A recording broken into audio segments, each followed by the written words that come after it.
L'amour, ça me laisse rêveuse. Une histoire éternelle. Ah oui, et là, tu me parles de l'histoire d'amour avec un grand H. Celle qui a redonné à Disney ses lettres de noblesse et qui lui ouvre la voie du second âge d'or. Eh oui. Après le décès de Walt Disney en 66 et celui de son frère Roy 5 ans plus tard, le studio entre dans une sorte de léthargie. Quoi? Plus de sorties? Plus rien? Si, ça et là, quelques animations comme Roxy Rookie ou Taram et le chaudron magique. Succès très bof, voire médiocre pour les studios. Et donc, quand la production commence à travailler sur La Belle et la Bête, le film se présente comme celui de la dernière chance. Bon, entre-temps, La Petite Sirène amorcera un retour du succès, mais à cet instant, personne ne le savait. Bref, pour renouer avec la gloire, Disney compte sur l'histoire d'un jeune homme devenu une bête effroyable et d'une jeune fille qui aime lire et rêver. Et il faut que ces deux-là découvrent l'amour. Oui, vu comme ça, cela ne semblait pas gagné. Où donc ont-ils été chercher cette histoire? Eh bien, cette fois encore, les studios ont fouillé dans les projets de Walt Disney lui-même. Il faut dire que Walt avait fait un voyage en Europe en 1935 et avait ramené dans ses bagages une véritable bibliothèque de 335 livres. Ce sera d'ailleurs la source d'inspiration de ses premiers longs métrages.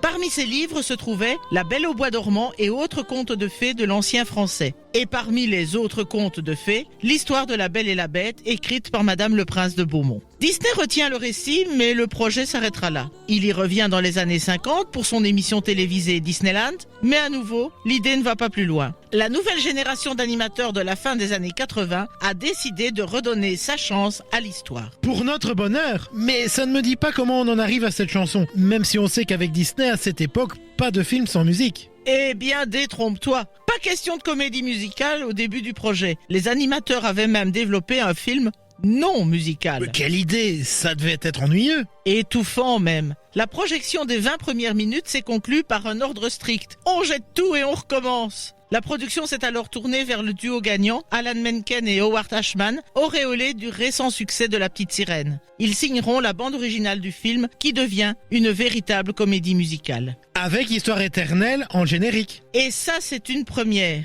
Beauty and the Beast, c'est le titre en version originale, apporte une nouveauté dans les animations Disney. Pour la première fois, une chanson thème accompagne le générique de fin. Elle était interprétée par Céline Dion et Peabo Bryson, mais aussi par deux duos en français. Liane Folly et Charles Aznavour pour le premier, Patrick Fiori et Julie Zenati pour le second.